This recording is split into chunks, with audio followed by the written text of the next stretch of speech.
Miembros de sectas. Estaba ahí con todos ellos. Les dispararon. Seguidores. A algunos se les empuja a matar. No me consideraba un líder, me consideraba un seguidor. Y otros dan testimonio de lo más bajo de la especie humana. Aquel día Youngstown fue la definición de agonía. Todos sufren las consecuencias de la ciega lealtad. No puedes pensar diferente.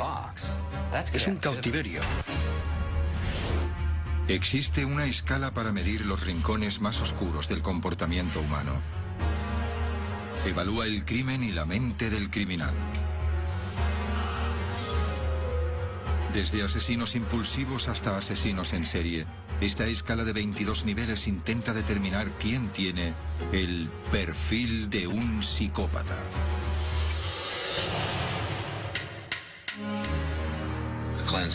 La limpieza consistiría en matar a las personas malas. Sectarios. ¿Qué nos convierte en seguidores de una secta? ¿Es debilidad o todos somos susceptibles de caer? Perder la facultad de pensar por uno mismo puede conducir a casi todo. Humillación, tortura, incluso asesinato. Adolescentes de clase media se unieron voluntariamente a Charles Manson en una serie de crímenes. Jim Jones condujo a casi 1000 seguidores a un lugar idílico que se convirtió en una fosa común.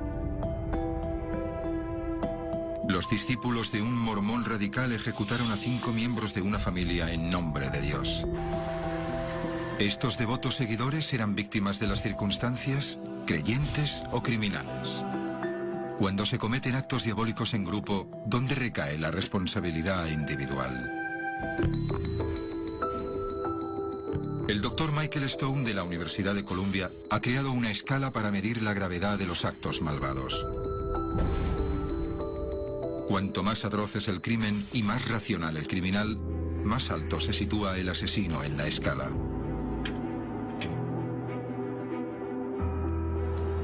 Mi escala me ayuda a navegar por las aguas bastante turbias del crimen violento.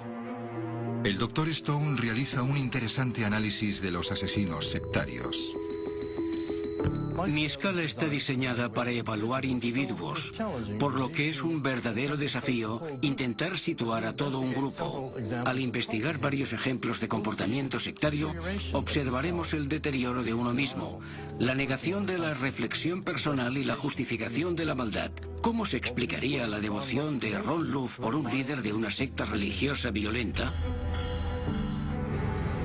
1989, Kirtland, Ohio, en el medio oeste estadounidense. En el versículo 5, pone que darás muerte a aquellos que te conducen a dioses falsos. Jeffrey Langren lideró una secta escindida de la Iglesia Reorganizada de Jesucristo de los Santos de los Últimos Días, los mormones. Esperaba organizar una revolución para crear el paraíso en la tierra. En lugar de eso, convirtió a sus seguidores en asesinos. Ron Luft fue el cómplice más cercano a Langren dentro del grupo. ¿Cuál es su interpretación de esta limpieza? La limpieza consistiría en matar a las personas malas. En 1989, Luft ayudó a Langren a matar a 5 miembros de una familia. Anoche se notificó a la policía dónde se encontraban exactamente los restos de toda la familia. La policía local tardó 2 días en desenterrar los cadáveres de Dennis y Cheryl Avery y sus 3 hijas. Llevaban 9 meses en un granero de Langren, enterrados en una fosa y cubiertos de basura. Estaba allí con todos ellos, a excepción de Dennis. Estaba en la habitación donde les dispararon. El juez de instrucción descubrió que las cabezas, las manos y los pies de las víctimas estaban atadas con cinta adhesiva. Es difícil imaginar cómo un religioso devoto como Luft pudo ser cómplice de un asesinato en masa. Pero el adoctrinamiento sectario es un proceso lento e insidioso. Al final, el acólito acaba justificando hasta los actos más atroces. Es probable que Ron Luft pase el resto de su vida entre rejas. Ahora, liberado de la influencia de Jeffrey Langren, nos ofrece una visión sorprendente. Me ha preguntado que cómo es que te laven el cerebro. Y te digo que estás mucho más encerrado que en este lugar. Y lo digo en serio. Perfil de un psicópata. Perfil de un psicópata. En 1990, la policía descubrió los cadáveres en descomposición de un hombre, una mujer y 3 niñas adolescentes en un granero de Ohio. El granero había sido alquilado por Jeffrey Langren, un sedicente profeta de una oscura secta mormona. Langren se había ganado una reputación como vidente y profesor mormón renegado a finales de los 80. Sus seguidores creían que serían testigos de la segunda llegada de Cristo. Dennis Avery se sintió atraído por la promesa de una comunidad en la que se seguiría un estricto código mormón. Ron Luff vendió su casa en Missouri y se mudó con su familia a Ohio para unirse a la secta. A la media docena de familias que componían el grupo se les requirió que entregasen sus ahorros a Langren. El Padre Celestial los agradece. La secta funcionaba como una familia. Todos los niños llamaban papá a Langren. Para el viaje. Rezaban los 7 días de la semana, en ocasiones hasta la madrugada. Veían a Langren como un profeta y le llamaban el profeta elegido. Dirigiría a la secta hasta Sion, pero el pecado se interpuso. Amén. Amén. Amén. Langren estaba deslumbrado por la devoción de Luff. Parecía estar dispuesto a todo por su aprobación. Luff era un mormón de 5ª generación. La religión fue el centro de su educación. Incluso consideró hacerse sacerdote, pero finalmente se desencantó, hasta que conoció a Langren.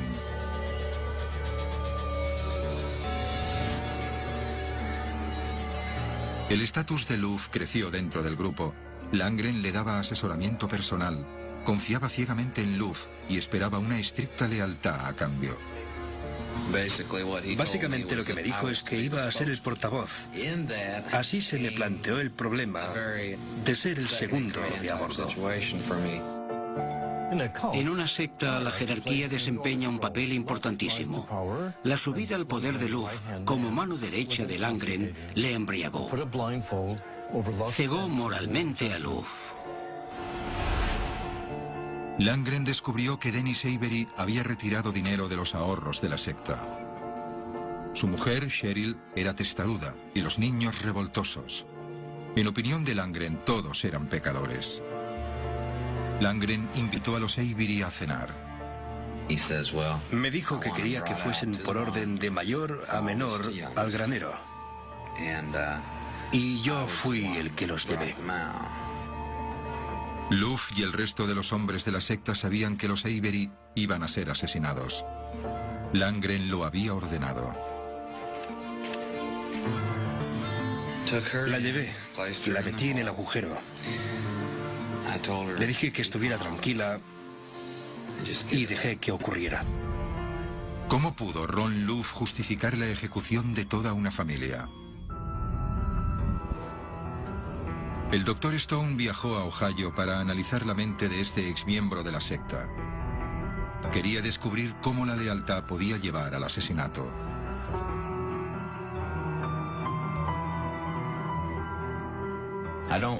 Ya no sigo las doctrinas mormonas, pero estuve muy familiarizado con ellas y el libro de Mormón era mi primera referencia en relación a la escritura de Dios. Pero, sinceramente, debido a mi percepción de lo que era la Iglesia, realmente no pensaba que el mundo durase mucho más.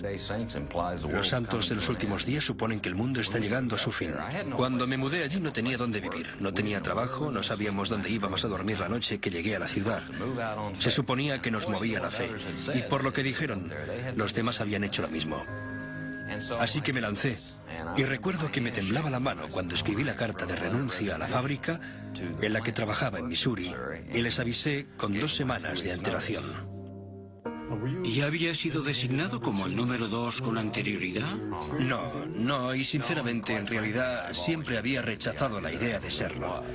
La gente acababa asignada en ciertos roles, pero eso no significa necesariamente que ya lo tuvieran. No intento evadirme de nada, asumo absolutamente la responsabilidad en todo este asunto y mi implicación en él.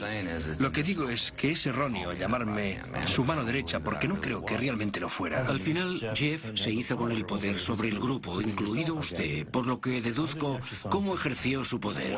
Básicamente porque llegamos a la conclusión, en la medida en que él lo forzó, de que era el profeta elegido. Cuando le involucró y le engañó para ser cómplice del asesinato, ¿en qué pensaba? Sentía que era mi deber, como alguien que tenía que hacer cumplir una sentencia, y uno de los mitos sobre este tipo de situaciones es que destruye la voluntad. Pues no es así, simplemente se manipula la voluntad. Dios no tenía una gracia misericordiosa, no era el Jesús de la cruz. Dios se había convertido en la montaña inaccesible, en esa especie de Dios temible, y tenía exigencias rigurosas. Cuando llevé a Trin al granero solo dije, vamos a jugar a un juego. Alguien le tapó los ojos y la boca. ¿Qué pensaba, si es que se permitía pensar algo, mientras llevaba a esta familia, uno por uno, al granero? Permitirse pensar algo. ¿Disculpe? Ha dicho que si me permitía pensar algo. Sí. La gente te dice, ¿no sabías que esto iba a ocurrir? Bueno, es imposible saber qué es lo que Dios te va a ordenar. Saberlo con anticipación es absolutamente impensable. Absolutamente impensable. De hecho, especialmente en un momento sagrado como este, que es lo que se supone que era, en el que estás haciendo algo terrible movido por la autoridad de Dios, lo último que quieres hacer es pecar durante el proceso. Y hubiera sido un pecado pensar que sabía lo que iba a pasar una vez que estuvieran dentro. Un momento, ¿hubiera sido un pecado que usted supiera que los iba a disparar? ¿Por qué? Sí. Porque no me correspondía a mí decidir su destino. Ya, pero si pensaba que su muerte era justa, no sería un pecado. No, el pecado no era si iban a morir o no. El pecado era pensar que sabía lo que iba a ocurrir. Quizá mostraba su gracia divina y no los mataba. Después del primer disparo, en su mente sabría que los otros 4 iban a correr la misma suerte. ¿Por qué? Bueno, por lógica, sí. Eso era pensar por ti mismo. Pero no era un pensamiento muy desencaminado. Había muchas posibilidades. Recuerdo cuando llegué a Lucasville y estaba en una prisión de máxima seguridad. Hablaba con uno de los directores y me preguntaba que cómo era que te lavasen el cerebro. Le dije que estás mucho más encerrado que en este lugar, y lo decía en serio. No pensar por ti mismo, eso es estar encerrado. ¿Recuerda el primer momento en que comenzó a dudar de Jeff y de la validez de sus creencias? Cuando dejé el grupo, para mí fue un pecado imperdonable. Y no era porque estuviese convencido de que estaba mal, sino porque no podía seguir así. Dios se había convertido en algo muy feo. Cuando mi conciencia comenzó a despertar, empecé a ver a Dennis Avery. Podía estar en unos grandes almacenes o en una gasolinera, y se acercaba alguien que me recordaba a él. Me volvía el olor del granero, y recordaba esos ruidos y esas imágenes. El 24 de octubre de 2006, el líder sectario Jeffrey Langren fue ejecutado por el asesinato de la familia Avery.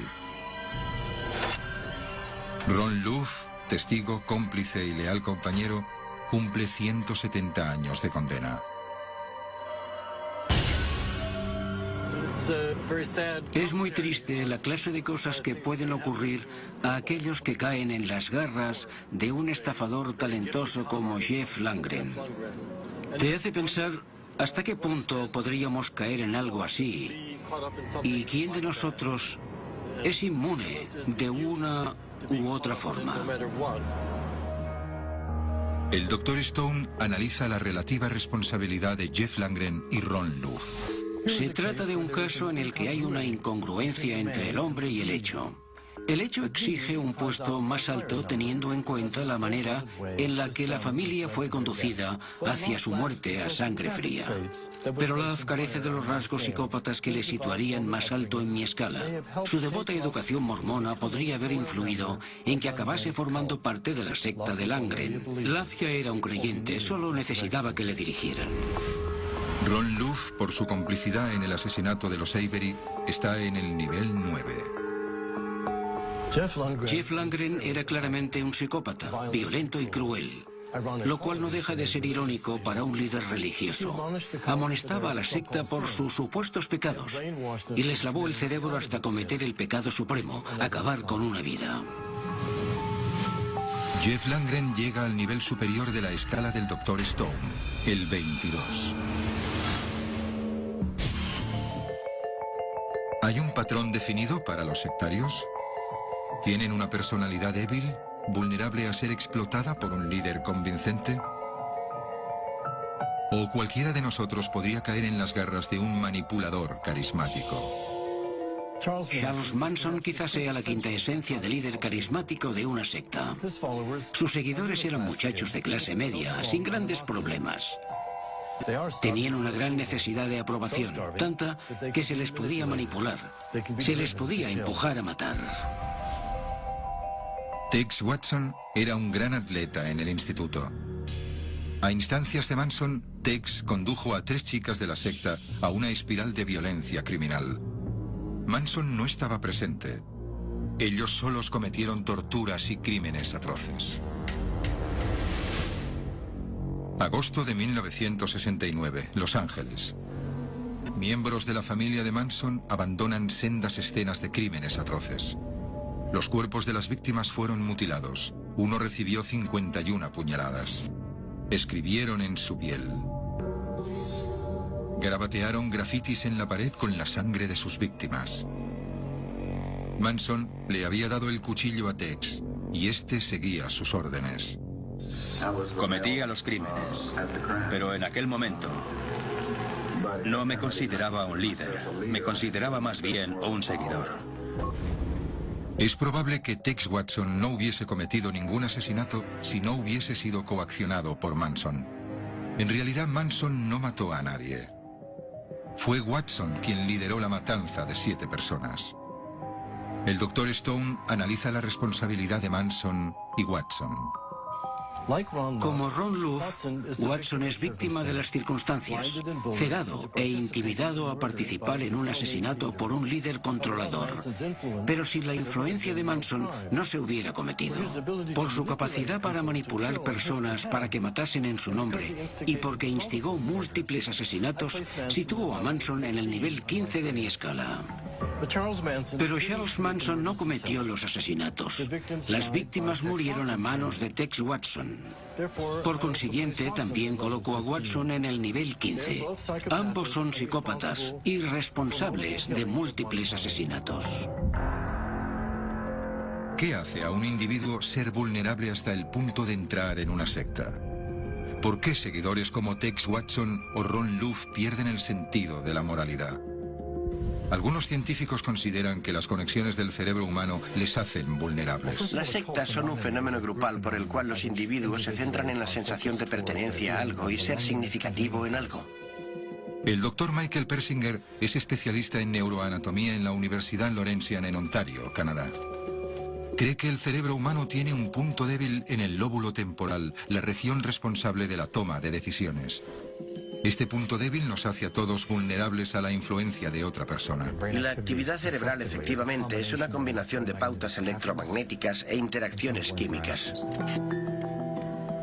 Persinger está convencido de que enviando un campo electromagnético a través del lóbulo temporal de un sujeto puede generar una microconvulsión en el cerebro. Esta convulsión puede imitar la sensación de una experiencia mística. Básicamente, imitamos lo que sucede dentro del cerebro durante una experiencia mística. Al enviar un campo magnético al cerebro de un sujeto, el Dr. Persinger observa un cambio significativo en la actividad cerebral. El sujeto puede experimentar lo que se llama un estado superior de conciencia. Si se estimula excesivamente, el individuo se siente transformado, tiene la sensación de que es una persona nueva, de que ha vuelto a nacer. Puede sentir una importante cohesión social, que pertenece a un nuevo grupo, que tiene una nueva identidad. Los resultados del estudio sugieren que momentos de pertenencia al grupo pueden ser manifestaciones de la sobreestimulación de un lóbulo temporal. Esto sugiere que la devoción sectaria podría ser un síntoma de microconvulsiones en el cerebro. Quizá las personas con un lóbulo temporal hiperactivo sean más vulnerables a la manipulación. Pero una vez que un miembro de una secta siente la euforia de la sensación de pertenencia, ¿cómo puede el líder sacar provecho de ese sentimiento? El Dr. Persinger también analiza cómo la retórica de un líder puede influir en los pensamientos de los demás. Sugiere que el cerebro humano tiene otro defecto que puede hacernos susceptibles: la confianza.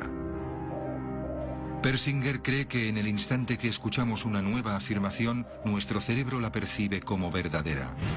Solo posteriormente, cuando el cerebro revisa la afirmación, decidimos si es verdadera o falsa.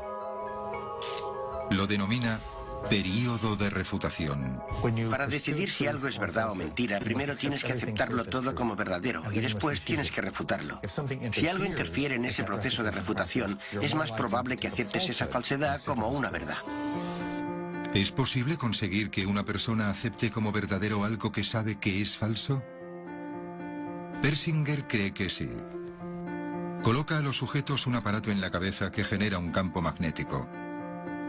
Se les pide que respondan verdadero o falso a una serie de preguntas sencillas. A pesar de conocer las respuestas correctas, el campo magnético confunde aparentemente al cerebro, alterando el curso normal del razonamiento y trastocando el proceso de refutación. Los resultados fueron desconcertantes.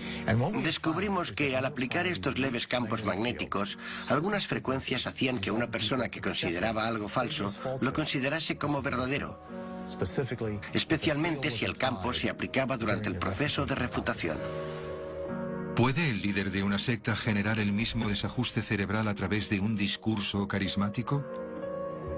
¿Puede el comportamiento de alguien como Charles Manson alterar la capacidad de una persona para distinguir lo verdadero de lo falso? La sinceridad y honestidad les jugó una mala pasada. Sí, sinceridad y honestidad. Yo nunca me he sentido aferrado a ellas. Inicie una discusión, una afirmación, genere una distracción tremenda, algo totalmente disparatado para que la persona no tenga la posibilidad de refutarlo y es probable que acepten esa falsedad como algo cierto. Y entiendo por las descripciones que hay de Manson que era conocido por tener ese perfil concreto. Charles Manson y Jeffrey Langren cometieron múltiples asesinatos a sangre fría. Pero por ser multitudinaria, la matanza sectaria más horrible de todas tuvo lugar en una selva remota una noche de noviembre de 1978. La intención de construir una utopía acabó con la vida de 930 personas. Aquel día Youngstown fue la definición de agonía. Perfil de un psicópata. En el centro de San Francisco, la Sociedad Histórica de California guarda dolorosos recuerdos. Efectos personales, documentos, fotografías. El archivo más completo del templo del pueblo de Jim Jones y la experiencia de Youngstown. Antiguos miembros del grupo y supervivientes de Youngstown visitan la sociedad histórica para ayudar a cicatrizar las heridas provocadas por lo que muchos denominan la peor catástrofe sectaria de la historia. 1978. En medio de la jungla de Guyana, en Sudamérica, casi 1000 estadounidenses intentaron crear una utopía, sin importar la raza, edad y clase. Me encanta, más que cualquier otro lugar en el que haya estado nunca.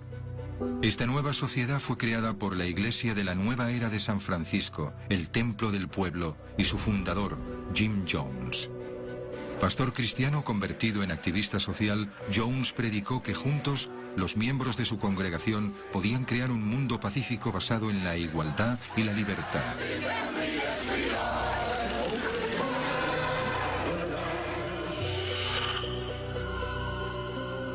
El 18 de noviembre de 1978, casi todos los residentes de Jonestown murieron en lo que se recuerda como un acto trágico de suicidio colectivo. ¿Qué condujo a estas personas optimistas a su muerte? Más de 900 personas siguieron a Jim Jones a una fosa común. ¿Se quitaron la vida voluntariamente? Jonestown se recuerda como una tragedia inconcebible. Es el ejemplo máximo de hasta qué punto se puede manipular una mente sectorizada. Pero, ¿qué poseyó a los habitantes de Jonestown?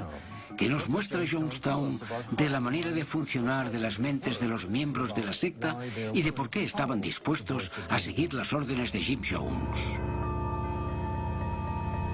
De las casi 1000 personas que había en Jonestown ese terrible día de 1978, Tim Carter es uno de los pocos supervivientes, testigo de la susceptibilidad de la mente de un miembro de una secta.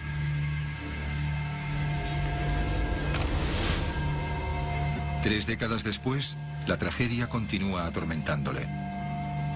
El Dr. Stone viaja a San Francisco para conocerle.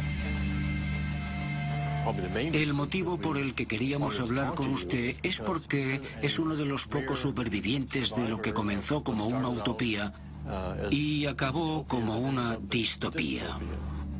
Yo estaba comprometido con la causa y para mí la causa era intentar construir una comunidad que permitiese a la gente vivir en paz. Cuando echo la vista atrás, veo claramente alertas de peligro y elegí racionalizarlas e ignorarlas, lo que me resulta muy doloroso. Tim Carter poseía una estricta educación católica. Su padre era alcohólico. Nada de lo que Tim hacía parecía suficiente, así que buscaba constantemente la aprobación en otras disciplinas. Era un atleta con talento y consiguió 4 medallas en una competición estatal de atletismo, pero no impresionó a su padre. El éxito de Tim solo generaba críticas.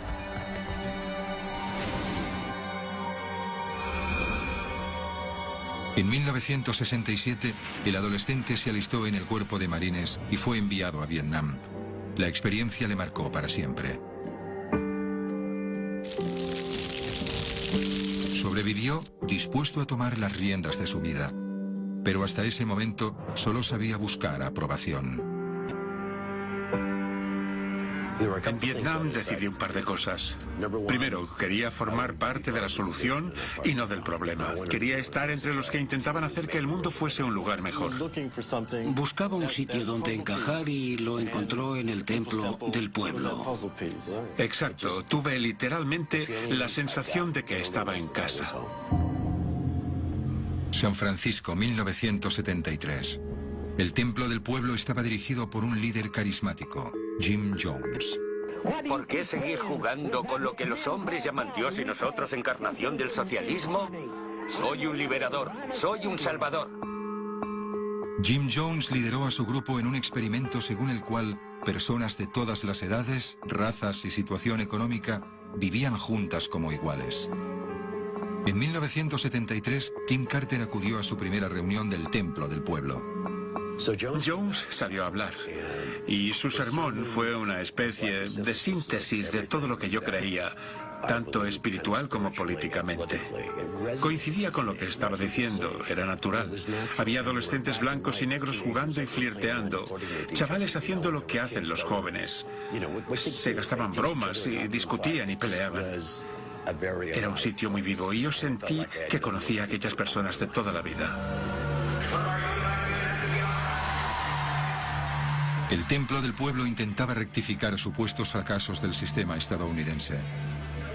Cuidaban de ancianos, de niños y hacían campañas para que hubiese un cambio social a favor de los marginados. Trabajaba probablemente 20 horas al día. Me encantaba. Personalmente me encantaba. Tenía 23 o 24 años.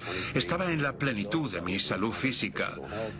Y como éramos gente saludable en el sentido de que lo podía ver con mis propios ojos, eso reforzaba lo que creía, ya que al contrario que muchos de mis amigos que hablaban de cambio, yo estaba colaborando para que ese cambio fuese efectivo.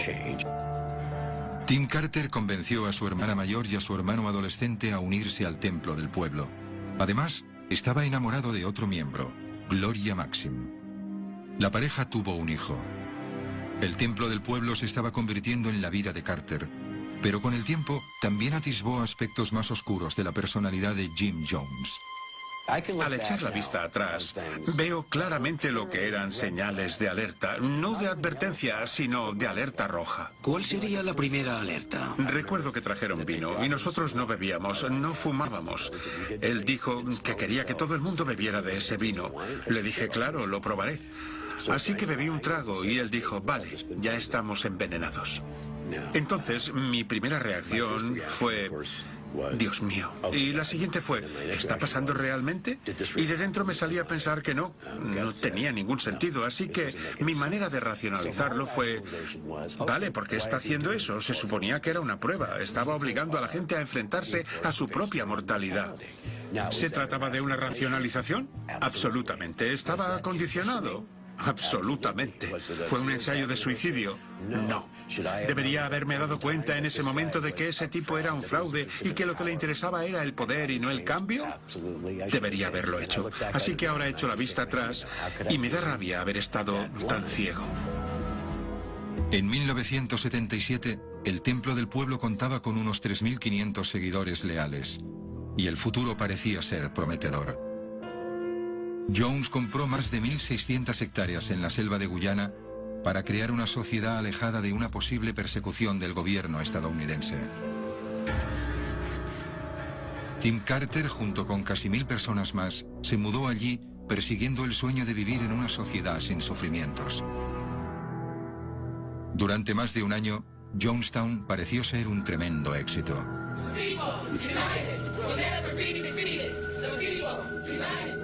Personas de razas, clases y condiciones distintas trabajaban y vivían juntas en armonía. Tim Carter era una de ellas. Puedes sentarte y pasar el día hablando y es imposible describir la paz, la belleza, la sensación de éxito y de responsabilidad y la camaradería que hay aquí. Es sobrecogedor. Gloria, la mujer de Carter, dio a luz a su hijo Malcolm en Jonestown.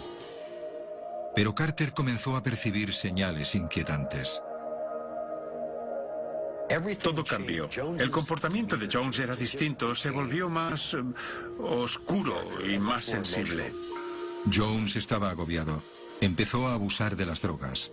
Se volvió paranoico y predicaba que el gobierno de Estados Unidos estaba planeando la destrucción de Jonestown. Es exactamente lo que quiere la CIA. Están intentando provocar un incidente. Quieren un incidente.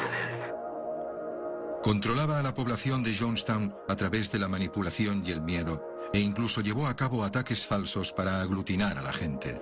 Disparó a miembros de la comunidad, literalmente nos dispararon. Para crear una atmósfera concreta. Exacto, pero nunca, ni una sola vez, pensé que el líder había enviado a alguien a la jungla para volarnos la cabeza. Los habitantes de Jonestown estaban unidos por las mismas creencias políticas y sociales, pero la sensación de identidad de grupo aumentó debido al aislamiento extremo en medio de la jungla y por los constantes sermones paranoicos de Jim Jones. La mentalidad de grupo desafiaba lo que un individuo consideraría racional. Así funciona una secta. Son algunos obsequios solicitados. Acabamos de llegar. Parientes de algunos de los residentes de Jonestown consideraban que no era una utopía idílica, sino una secta peligrosa, y que Jim Jones mantenía prisioneros a sus seres queridos. El congresista Leo Ryan, acompañado de varios miembros de su equipo y de periodistas, visitó Jonestown para investigar estas acusaciones. Al parecer, Jones consideró que el congresista era la personificación de sus fantasías paranoicas. Mientras Ryan estaba en Jonestown, algunos miembros de la secta se le acercaron y le expresaron su deseo de irse. Los desertores fueron con el congresista a una pista de aterrizaje cercana. Jones envió guardias armados tras ellos. Hubo disparos.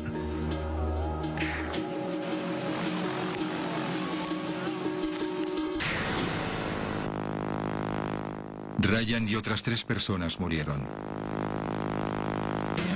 En Jonestown, la mayor parte de los habitantes no se enteró del tiroteo, pero Carter recuerda una sensación de pánico y caos. En cierto modo sentía que se estaba desintegrando. Estaba literalmente dispuesto a abrir la boca para decir, tenemos que irnos de aquí inmediatamente. En ese momento se anunció por los altavoces que todos teníamos que acudir al pabellón a una reunión. Jones reunió a los residentes. Entre bastidores, Carter había escuchado a Jones y a una persona de su círculo privado discutir sobre el uso de veneno. Se volvió hacia ella y le dijo que se suponía que tenía que ser rápido. Ella movió la cabeza y dijo que sí. Hasta ahora me he estado preguntando cómo sabían si era rápido o no. Hasta ahora. Él dijo, intenta que sepa menos amargo. Pensé, Dios mío, lo van a hacer de verdad. Parte de mí pensaba, no puede estar pasando. Esto no puede estar ocurriendo. No es real. No tiene ningún sentido. No tiene lógica. No va a matar a todo el mundo porque unos cuantos quieran abandonar la comunidad. Pero en aquel momento yo estaba en estado de shock. Y lo que estaba ocurriendo me hacía sentir desorientado, paralizado o desligado. Y mientras se producía esta conversación, el pabellón ya estaba lleno y había guardas armados rodeándolo. Cuánto os amo. Cuánto he intentado ofreceros una buena vida. Habían llevado al pabellón una bebida con cianuro y Jones les suplicó que bebieran el veneno y acabasen con su vida. En un intento desesperado por salvar a su mujer y a su hijo, Carter trató de convencer a Jones de que le dejase salir para dar caza a un desertor del templo. Jones se dio cuenta de la artimaña. Me miró con ojos asesinos, carentes de vida y sentimiento. Me dijo, ¿te ocuparás primero de tu hijo? Le miré y no pude responder. ¿Sabe lo que pienso ahora? Creo que quizá tenía que haberle dicho que sí. ¿Qué demonios? Y haber cogido a mi hijo. Porque quizá, si lo hubiera hecho, me hubiera dejado salir de Youngstown. Opino que educadamente, niños y mayores tomen primero la poción, como hacían en la antigua Grecia, para irnos tranquilamente, porque no estamos cometiendo un suicidio, es un acto revolucionario. Los niños de Youngstown fueron los primeros en morir. Carter se dio cuenta de que estaba solo. Rodeó el pabellón en busca de su mujer y su hijo. Por favor, tomad la medicación. Es muy sencillo, no provoca convulsiones, es muy fácil. Tomadla antes de que sea demasiado tarde. Va a llegar la policía de Guyana. Vamos, vamos, vamos. Regresé al pabellón y cuando subí, no sé, no conté los cuerpos. Había unos 10, 12 o 15. Estaba casi dispuesto a dejar mi cuerpo porque no aguantaba más. No podía asimilarlo, necesitaba respirar. Solo 30 segundos para respirar y pensar, vale, esto es lo que está pasando. Me superaba lo rápido que estaba pasando. Me giré hacia la derecha y Malcolm estaba tragando el veneno. No puedo seguir.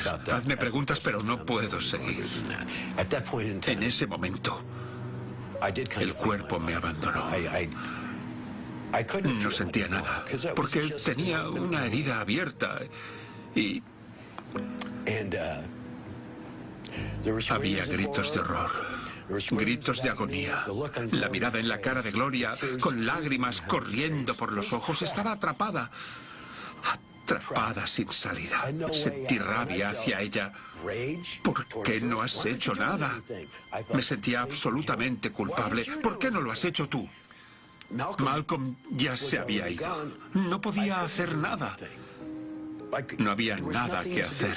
Agarré a Gloria y sollocé. Te quiero mucho, te quiero mucho. Malcolm está muerto. Los que habían tomado el cianuro echaban espuma por la boca. Es una muerte horrible, agónica. La sujeté hasta que murió y después me marché.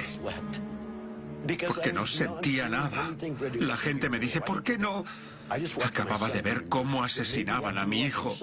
Quizá después de ver cómo asesinan a tu hijo puedes convertirte en un héroe, pero en ese momento estaba fuera de mí. Por favor, por el amor de Dios, sigamos con ello. Hemos vivido como nadie ha vivido ni amado.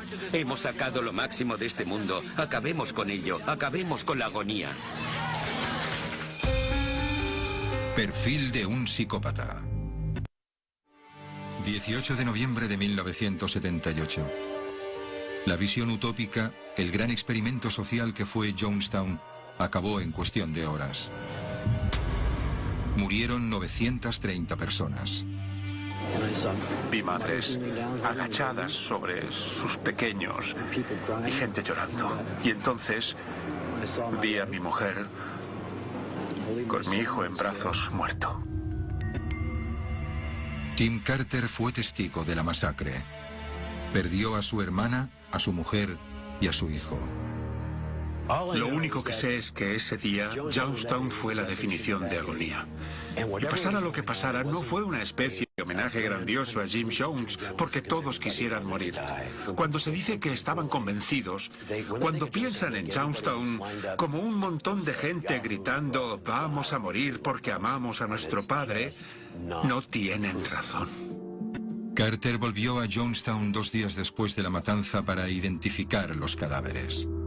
Lo que me inquietó fue ver que la gente luchó, y cualquiera que diga que no lucharon por sobrevivir es que no quiere saber la verdad, porque esa es la realidad. En primer lugar, los niños no se suicidan. Creo que todo el mundo estará de acuerdo con eso. En el caso de los ancianos, ellos no tenían la capacidad física para defenderse. Para mí es un asesinato. Algunos supervivientes dicen que vieron cómo ponían inyecciones a la gente sujetándola en el suelo, o que arrancaban a los bebés de los brazos de sus madres.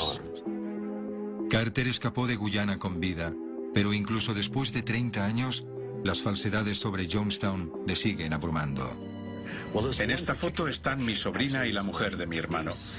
Es la fotografía que más se ha utilizado para representar lo que ocurrió en Jonestown. Familias muriendo juntas cogidas de la mano. Aún así, para mí, o para los que estuvimos allí, era evidente que está trucada, que colocaron los cuerpos, y estoy seguro de que lo hizo Jones. Estoy convencido de que orquestó todo lo que ocurrió aquel día, según lo que quería enseñar al mundo. El núcleo estaba concentrado en Jim Jones. Según nos acercamos al núcleo, la gente está más implicada. Exacto. Sin duda, los más cercanos a él eran los más cómplices. Porque alguien tuvo que traer el cianuro. Alguien me preguntó que quién había matado a mi hijo. No salvé a mi hijo. No le salvé, pero ¿maté a mi hijo? No. Entonces, ¿me libera eso de toda responsabilidad? No. No creo que haya palabras en nuestro idioma para describir el crimen que se cometió en Jonestown. Y me sentiré culpable el resto de mi vida por no haber hecho nada para evitarlo cuando quizá habría podido. Vi lo que vi. Cuando me iba de Jonestown, me prometí a mí mismo y a aquella gente que nunca lo olvidaría, que no dejaría que el mundo lo olvidara. Contaré esta historia por fidelidad a los que murieron allí. No se merecen esto.